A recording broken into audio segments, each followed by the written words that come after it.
മന്യേ ധനാഭിജനരൂപതപശ്രുതൗജസ്തേജ പ്രഭാവ ബല പൗരുഷ ബുദ്ധിയോഗാ നാരാധനായ ഹി ഭവന്തി പരസ്യ പുംസോ ഭക്ത്യാ തുതോഷ ഭഗവാൻ ഗജയൂഥപായ. ഹരേ കൃഷ്ണ, രാധേ രാധേ. പ്രഹ്ലാദസ്തുതിയിലെ രണ്ടാമത്തെ ശ്ലോകം. മന്യേ ധനാഭിജനരൂപ തപ ശ്രുതൗജസ്തേജ പ്രഭാവ ബല പൗരുഷ ബുദ്ധിയോഗ നാരാധനായ ഹി ഭവന്തി പരസ്യ പുംസോ ഭക്ത്യാ തുതോഷ ഭഗവാൻ ഗജയൂഥപായ. ആദ്യത്തെ ശ്ലോകം ശരിക്കും പറഞ്ഞാൽ ഒരു ചോദ്യമാണ് ഗുരുവായൂരപ്പൻ്റെ അടുത്തേക്ക്. എനിക്കെങ്ങനെ സാധിക്കും അവിടുത്തെ ആരാധിക്കുന്നതിന്, പ്രീതിപ്പെടുത്തുന്നതിന്?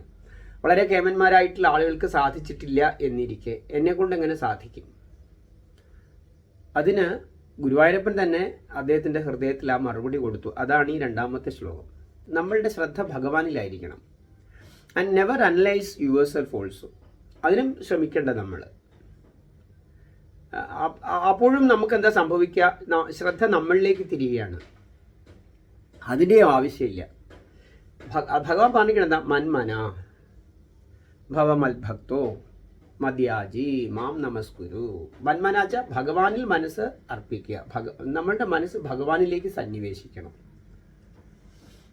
അപ്പൊ പിന്നെ നമ്മളുടെ ഗുണദോഷങ്ങളെക്കുറിച്ചും ചിന്തിക്കേണ്ട. വാസ്തവത്തിൽ കിം തോഷ്ടുമർഹതി എന്ന് ചോദിച്ചതിന് ഉത്തരം എന്താ? ഭക്തിയാ തുതോഷ ഭഗവാൻ. ഗുരുവായൂരപ്പൻ്റെ പ്രസാദം ലഭിക്കുന്നതിന് ഒരേ ഒരു വഴിയുള്ളൂ. എന്തത്? ഭക്തി. ഭക്തിയാ തുതോഷ ഭഗവാൻ. ധനം അധികരിച്ചു കഴിഞ്ഞാൽ ഈ ആഭിജാത്യം, നല്ല രൂപം, തപോബലം അല്ലെങ്കിൽ പാണ്ഡിത്യം, ഓജസ്, തേജസ്, പ്രഭാവം, ബലം, പൗരുഷം, തെളിഞ്ഞ ബുദ്ധി, ഇതൊക്കെ സംഭവിച്ചു കഴിയുമ്പോഴും അതിൻ്റെ കൂടെ ഉണ്ടാകുന്നൊരു കാര്യം മറന്നുകൊണ്ട് അഭിമാനം. All these things are simply increasing our false ego. അതാണ് ഫലത്തിൽ എവിടെ നോക്കിയാലും അത് കാണാൻ സാധിക്കും. പറയുമ്പോൾ എല്ലാവരും പുറത്തേക്ക്, ഇപ്പം എന്താ മഹാധനികനാ, എന്താ അദ്ദേഹത്തിൻ്റെ വിനയം, അത് പുറത്തേക്കേ ഉള്ളൂ. ഉള്ളിൻ്റെ ഉള്ളിൽ ആ അഹങ്കാരം ഉണ്ടാവും. പരിധി വിട്ട് ഈ കാര്യങ്ങളെല്ലാം, ഇതെല്ലാം ഇത്തരത്തിലുള്ള ഗുണങ്ങൾ, ഇതൊക്കെ all these things R external qualities.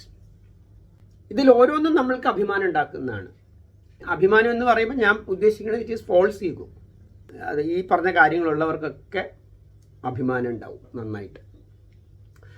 അപ്രകാരം അഭിമാനഗ്രസ്തമായിട്ടുള്ള, ദുരഹങ്കാരികളായിട്ടുള്ള, ദുരഭിമാനികളായിട്ടുള്ള ആളുകൾക്ക് ഒരിക്കലും ഭക്തി സംഭവിക്കുകയുമില്ല.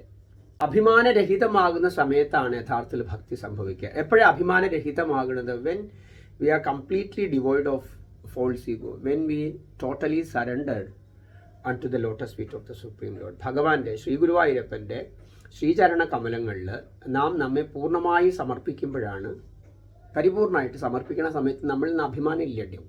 ഞങ്ങൾക്കേ ഇതിന് യോഗ്യതയുള്ളൂ എന്ന് ചിന്തിക്കാൻ ഒരു കൂട്ടർ ഞങ്ങൾക്ക് ഇതിനൊന്നും യോഗ്യതയില്ലേ എന്ന് പരിതപിക്കാൻ. ഇത് രണ്ടിൻ്റെ ആവശ്യമില്ല. ആത്മാവിന് ബ്രാഹ്മണ്യവും ഇല്ല, ശൂദ്രത്വവും ഇല്ല, രണ്ടുമില്ല. And you are a soul. അതാദ്യം തിരിച്ചറിയൂ. ജന്മമല്ല നിശ്ചയിക്കുന്നത് ഒരാളുടെ മഹത്വം.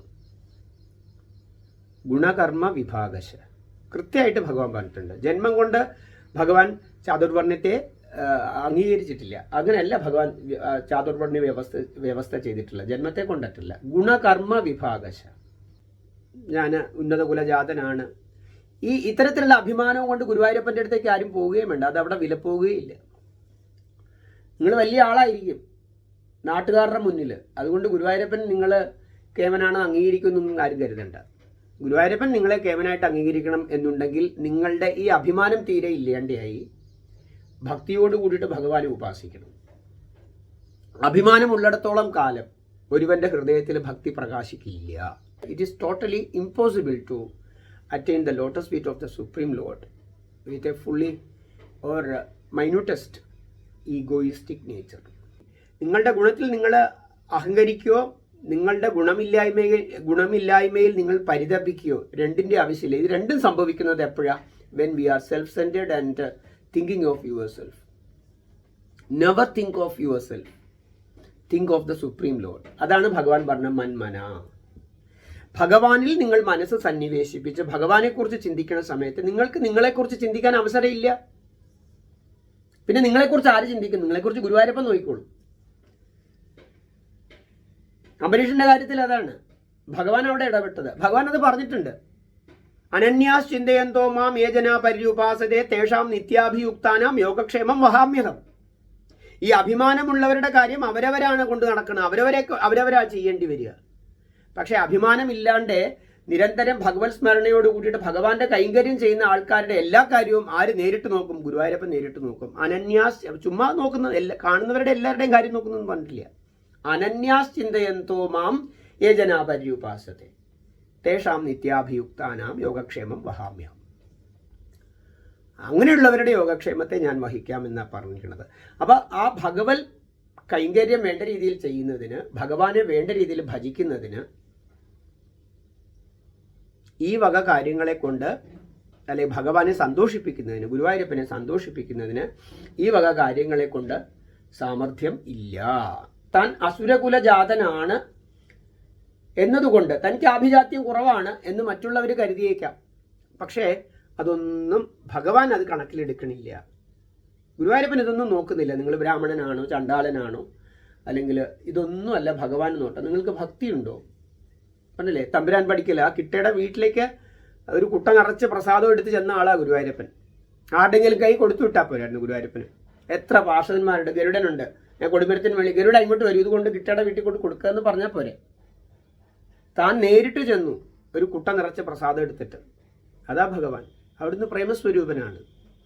നിങ്ങളുടെ ആഭിജാത്യവും ധനമഹിമയും പാണ്ഡിത്യവും തപസ്സും രൂപസൗഭാഗ്യവും ഇതൊന്നും ഗുരുവായൂരപ്പന് വിഷയമല്ല. ഹൃദയം നിറഞ്ഞ സ്നേഹം, ഭക്തി, അത് മാത്രമേ ഭഗവാൻ നോക്കുന്നുള്ളൂ. ആ ഭക്തി കൊണ്ട് മാത്രമേ ഭഗവാനെ പ്രസാദിപ്പിക്കാൻ സാധിക്കുള്ളൂ. അതാ ഇവിടെ പറഞ്ഞിട്ടുള്ളത്. മന്യേ ധനാഭിജനരൂപ തപശ്രുതൗജസ്തേജ പ്രഭാവബല പൗരുഷ ബുദ്ധിയോഗ നാരാധനായ ഹി ഭവന്തി പരസ്യ പുംസോ ഭക്ത്യാ തുതോഷ ഭഗവാൻ ഗജയൂഥപായ. അപ്പൊ ഇങ്ങനെ പറഞ്ഞ സമയത്ത് ആളുകൾക്ക് തോന്നാം, അതിനെന്താ ദൃഷ്ടാന്തം, അതിനെന്താ ഒരു ഉദാഹരണം, ഇത് വെറുതെ കൊണ്ട് പറഞ്ഞാൽ മതിയോ? ഭഗവാൻ ഇതുകൊണ്ടൊന്നും സന്തോഷിക്കില്ല, ഭക്തി കൊണ്ട് മാത്രമേ. അതിന് ഉദാഹരണമായിട്ട് പറഞ്ഞ എന്താ ഗജേന്ദ്രന്റെ കാര്യം. ഗജയൂഥപായ എന്താ ഉന്നത കുലജാതൻ അങ്ങനെ വല്ലതും ഉണ്ടോ? ഇല്ല. മൃഗമായിട്ടാണ്, മൃഗയോനിയിലാണ് ജന്മം. അപ്പം ഇതൊന്നുമല്ല ഭഗവാനെ സന്തോഷിപ്പിക്കുന്നത്, കേവലം ഭക്തിയെ കൊണ്ടിട്ട്. അപ്പം അത് അറിഞ്ഞ് എന്ത് വേണം? അഭിമാനത്തെ ദൂരെ നിർത്തും. ഗുരുവായൂരപ്പനെ സന്തോഷിപ്പിക്കുമ്പോഴാണ് ജന്മം സഫലമാകുന്നത്. അല്ലെങ്കിൽ ഏതെങ്കിലും ഉന്നത കുലത്തിൽ ജനിച്ചത് കൊണ്ടോ കുറേ ധനം ആർജിച്ചത് കൊണ്ടോ ഈ പറഞ്ഞ കാര്യങ്ങളൊക്കെ നേടിയതുകൊണ്ടോ ഗുണവിശേഷങ്ങൾ ഉണ്ടായതുകൊണ്ടോ ഒന്നും ജന്മം സഫലമായി എന്നാരും കരുതണ്ട. ജന്മസാഫല്യം കേവലം ശ്രീ ഗുരുവായൂരപ്പൻ പ്രസാദിക്കുന്നത് കൊണ്ട് മാത്രമേ സംഭവിക്കുള്ളൂ. ഭഗവാൻ എങ്ങനെയാണ് പ്രസാദിക്കുക? ഭക്തിയെ കൊണ്ടിട്ട്. അപ്പം ആ ഭക്തി എങ്ങനെയാ? ഈ അഭിമാനം വെടിഞ്ഞിട്ട്, എല്ലാ തരത്തിലുള്ള അഭിമാനം, ആ അഭിമാനത്തെ ദൂരീകരിച്ച് കേവലം ഭഗവാന്റെ ഈ അഭിമാനം പോകുന്ന എപ്പോഴാ? ഭഗവാന്റെ ശ്രീചരണ കമലങ്ങളിൽ നമ്മെ പൂർണ്ണമായി സമർപ്പിക്കുമ്പോൾ, ഉത്തമ ഭക്തനായി ജീവിക്കുമ്പോഴാണ് അഭിമാനം ഒഴിഞ്ഞു പോകുക. ആ അത്തരത്തിലുള്ള ഉത്തമ ഭക്തിയെ കൊണ്ട് മാത്രമേ ആര് സന്തോഷിക്കുള്ളൂ? ഗുരുവായൂരപ്പൻ സന്തോഷിക്കുള്ളൂ. അതാണ്. അപ്പോൾ അതുകൊണ്ട് പ്രഹ്ലാദ് മഹാരാജ് ഇവിടെ സ്വയം അത് നിശ്ചയിക്കുകയാണ്. അതുകൊണ്ട് എനിക്ക് ഭഗവാനെ സന്തോഷിപ്പിക്കാൻ സാധിക്കില്ല, അങ്ങനെ ചിന്തിക്കേണ്ട. ഭഗവാൻ സന്തോഷിച്ചുവല്ലോ ആ ഗജേന്ദ്രനെ കൊണ്ടിട്ട്, അദ്ദേഹത്തിൻ്റെ ഭക്തിയെ കൊണ്ടിട്ട് ഭഗവാൻ സന്തോഷിച്ചുവല്ലോ. അപ്പോൾ നിശ്ചയമായും ഭഗവാൻ കൃപാസിന്ധുവായിട്ടുള്ള ഭഗവാൻ എന്നെ ഉപേക്ഷിക്കില്ല, എന്നിൽ പ്രീതനാകും, എനിക്ക് അവിടുത്തെ സന്തോഷിപ്പിക്കാൻ സാധിക്കും. ആര് വിചാരിച്ചിട്ടും ശാന്തനാക്കാൻ സാധിച്ചില്ല ഗുരുവായൂരപ്പനെ, നരസിംഹമൂർത്തിയായിട്ടിരിക്കണം ഭഗവാനെ. അപ്പോഴാണ് ബ്രഹ്മദേവൻ പറഞ്ഞത്, കുഞ്ഞെ നീ ചെന്ന് ഭഗവാനെ സന്തോഷിപ്പിക്കുന്നുവാൻ തഥേതി, അപ്രകാരം അങ്ങ് പറഞ്ഞതുപോലെ തന്നെ എന്ന് പറഞ്ഞിട്ട് അങ്ങോട്ട് പോയിരിക്കുന്നത്, ഭഗവാന്റെ സമീപത്തേക്ക് ചെന്നത്. തഥേതി ഭാഗവത്തിൽ അത് പറയണ്ടല്ലോ. തഥേതി ശനകൈരാജൻ. അതായത് ബ്രഹ്മദേവന്റെ ആജ്ഞാനുസാരം പോയി എന്ന് മാത്രമല്ല, ബ്രഹ്മദേവനോട് അതെ അവിടുത്തെ ആജ്ഞ പോലെ അവിടുന്ന് പറഞ്ഞുവല്ലോ, ചെല്ലു ഭഗവാനെ സന്തോഷിപ്പിക്കൂ, ശാന്തനാക്കൂ. തഥേതി ആ ഭാവത്തോട് കൂടിയിട്ട്. അപ്പൊ തനിക്ക് ആ കൃത്യം നിർവഹിക്കുന്നതിൽ എന്താ അത് കൃത്യം? അത്യുഗ്രഭാവത്തോടു കൂടി വർത്തിക്കുന്ന പരമകൃപാസിന്ധുവായിട്ടുള്ള ഭഗവാനെ ശാന്തനാക്കി തീർക്കുക. അപ്പം അതിനു വേണ്ടിയിട്ടാണ് ചെന്നത്. നോക്കൂ, എന്തെങ്കിലും വരം വാങ്ങിക്കാനല്ല. പ്രഹ്ലാദ് മഹാരാജിന് ഒരൊറ്റ ലക്ഷ്യമുള്ള അവിടെ തൻ്റെ ആത്മനാഥനാണ്, തൻ്റെ സർവസ്വമാണ്, തൻ്റെ പരമസുഹൃത്താണ്, തൻ്റെ പരദേവതയാണ്. ആര്? ആ മുന്നിലിരിക്കുന്ന ആള്. അത്യുഗ്രഭാവത്തോട് കൂടിയിട്ട് ആ ഭഗവാൻ പ്രീതനായി കാണണം, പ്രസാദിക്കണം, ശാന്തനായി നിൽക്കണം. So that was his motto. അതാണ് അദ്ദേഹത്തിൻ്റെ ആഗ്രഹം. അതുതന്നെയാണ് ബ്രഹ്മദേവൻ തന്നോട് പറഞ്ഞത്. ആ ഒരു കാര്യത്തെ മുൻനിർത്തിയിട്ടാണ് ഭഗവാന്റെ സമീപത്തേക്ക് ചെല്ലുന്നത്. ഭഗവാൻ പ്രസന്നനാകണം, അത് കരുതിയിട്ട്. ആലോചിച്ച് നോക്കൂ, അതല്ലാതെ വേറൊരാഗ്രഹം ആ ബാലൻ്റെ ഉള്ളിൽ ആ സമയത്തില്ല. അപ്പോൾ അത് ഭഗവാൻ തന്നെ അതിന് ആ ചിന്ത ഉണ്ടാക്കി കൊടുത്തു. ഈ രണ്ടാമത്തെ ശ്ലോകത്തിലൂടെ സാധിക്കും, താനങ്ങനെ തനിക്ക് ഭഗവാനെ സന്തോഷിപ്പിക്കാൻ സാധിക്കില്ല എന്ന് കരുതണ്ട. ഭഗവാൻ ആ ഗജേന്ദ്രനിൽ പ്രസാദിച്ചുവല്ലോ. അപ്പോൾ ഇതുകൊണ്ടൊന്നും കൊണ്ട് ധനം, ആഭിജാത്യം, രൂപം, അല്ലെങ്കിൽ തപസ്, വേദ പാണ്ഡിത്യം, തേജസ്, ഓജസ്, പ്രഭാവം, ബല, പൗരുഷം, ബുദ്ധിയോഗം, ഇതൊന്നും കൊണ്ടല്ല ഭഗവാൻ സന്തോഷിക്കുന്നത്. ഇതൊന്നും തനിക്ക് ഉണ്ട് എന്ന് താൻ അവകാശപ്പെടുന്നില്ല. ഭക്തിയാതുതോഷ, ആ ഭക്തി കൊണ്ടേ ഭഗവാൻ പ്രസാദിക്കുള്ളൂ എന്ന് ആ ബോധം അദ്ദേഹത്തിൻ്റെ ഹൃദയത്തിൽ പ്രകാശിച്ചു. ഭഗവാനോട് അത് തുറന്നു പറയുകയും ചെയ്തു. രാധേ രാധേ.